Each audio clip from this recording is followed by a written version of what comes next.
By the way, procrastination is a very complicated process.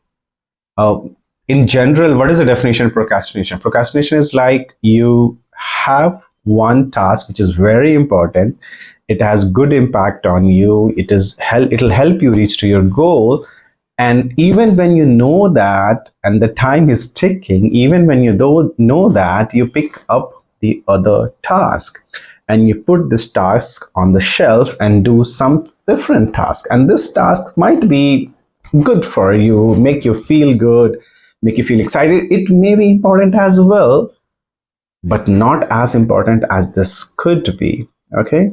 So what you do is when you do these kind of switches, this is called procrastination. And it's a very complicated behavior. Many people take procrastination or solving procrastination or want to get rid of procrastination in completely different and I believe not so correct way. Let me help you understand.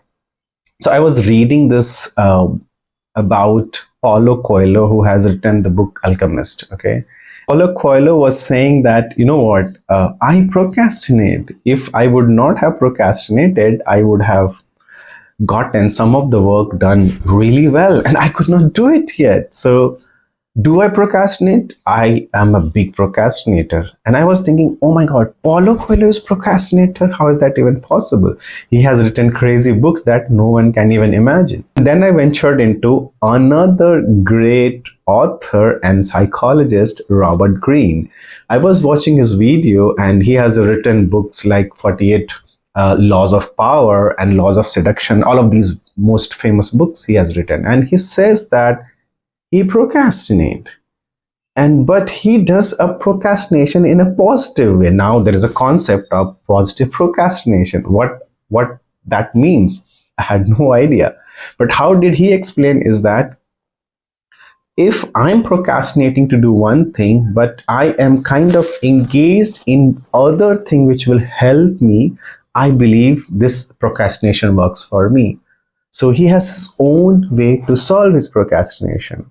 I have known people who had achieved great in their life and career, and then they say that, you know what, it does not matter how much I try and push, I start working on the important stuff in last 3 days, 4 days, 5 days, or something like that. Even if I start in the beginning of the month or 2 months before, I just wouldn't get the idea or have all the tools to finish the work. So what I feel is, meanwhile I am procrastinating, I'm actually working. So that's a third way. Now these guys are top-notch guys. They are great achievers. Now, does that mean procrastination is bad? If you look at all of these data, then you will feel that, oh no, procrastination is hit by everyone. And it could be good as well. Is it good? Do you think procrastination is stopping you to go to the place that you would like to go? That means achieving the goal, achieving the objective. Are you doing it? If you're not, then what is the problem? Now, what I did is I started studying a lot of other people. You can watch this Tim Urban's very famous TED Talk. There he also explained about the monkey mind, the monster, and things like that. For some people, the deadline, closer the deadline, they are able to finish the work faster. So that negative or opposite motivation works for them. Now, why there are so many ways people are handling the procrastination, and for some people it's working so well, and for some people it's just not at all working. And I dug deep, very deep. I tried to understand, okay, how come people procrastinate and still do things, still get to the place where they want to go, still write those books, still create the projects what they are working upon? What do they do? Now, when I'm studying, I studied a lot of other psychologists, and there is a neurological studies done as well. I studied that as well. And I found out that there is no direct or one solution for procrastination. There are more than like many. I have listed most important procrastination solutions that people utilize. I can share that with you as well. However, majority of those solution doesn't work on the people who procrastinate. Now the question is why that happens. Now this is a very, very deep question. Now procrastination is not just a simple step where you pick the another task instead of the important task and you do that another task and delay the important task. It's not just that. It's a very complicated behavioral stuff. Okay, I'm using the word stuff because it has a lot of components. It's a complicated process. It's a complicated neurological process. It's a complicated behavioral process.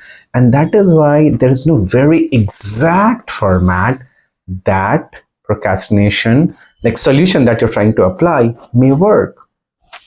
There is no exact way.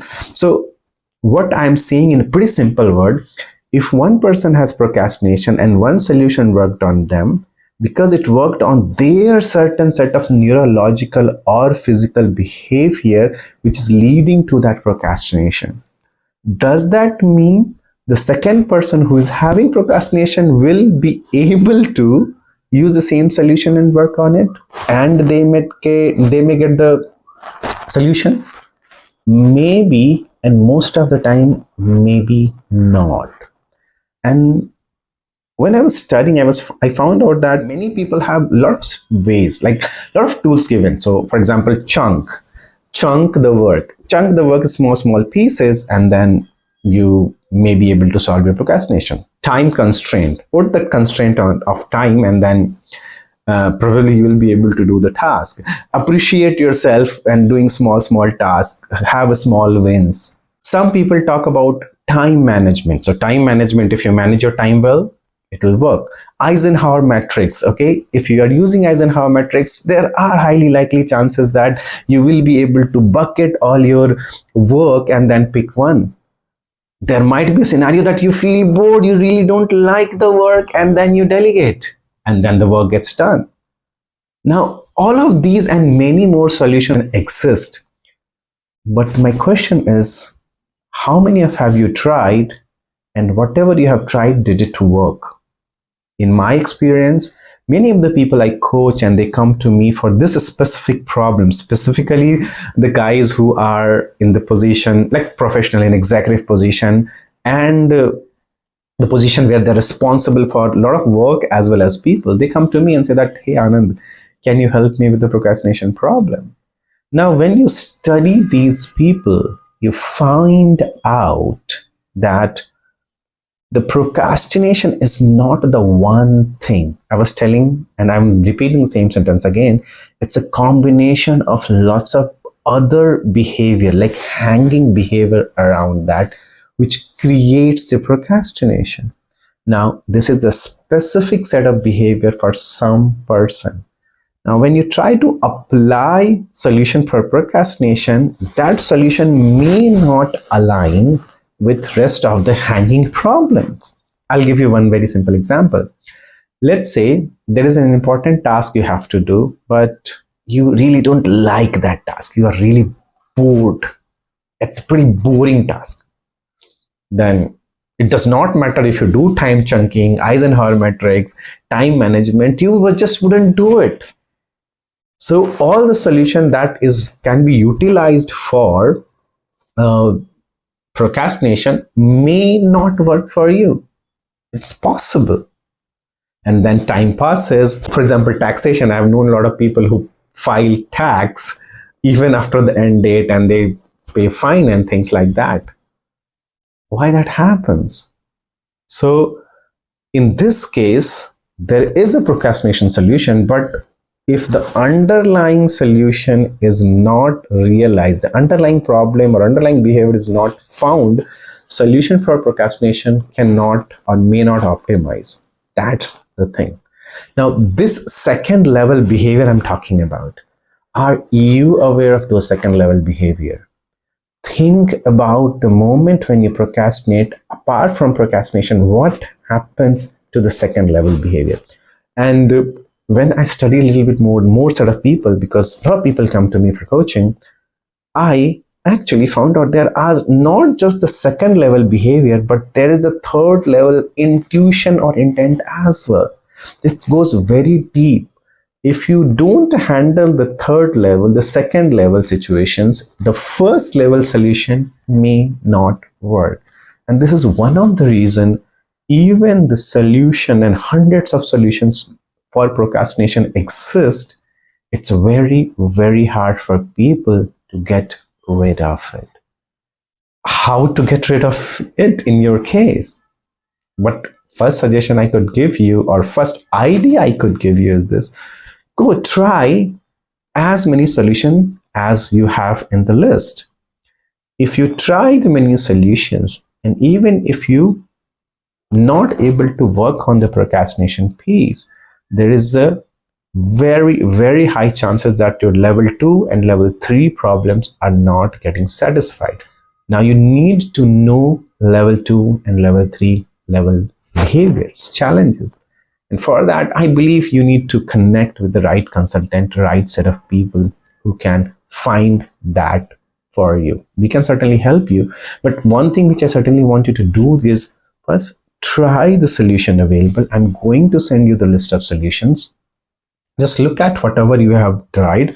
Did it work? If it did not work, reach out to us. We might be able to help you find that second and third level of problems. And then even when you are procrastinating, you'll still be able to do the work. Please remember that. If you are procrastinating, that doesn't mean you are a procrastinator. These are two different things. You got the idea? So procrastination doesn't lead to like always have a person create a procrastination. I gave you an example: Paulo Coelho, Robert Greene, Tim Urban, like so many other people. They still procrastinate and then still get the important work done. A lot of great people do procrastinate, but they are not a chronic procrastinator. Are you a chronic procrastinator? If you are, or somehow your procrastination is not getting solved, find level 2 and level 3 behavior and intention behind switching the task. I think this is what I wanted to share today. All the best.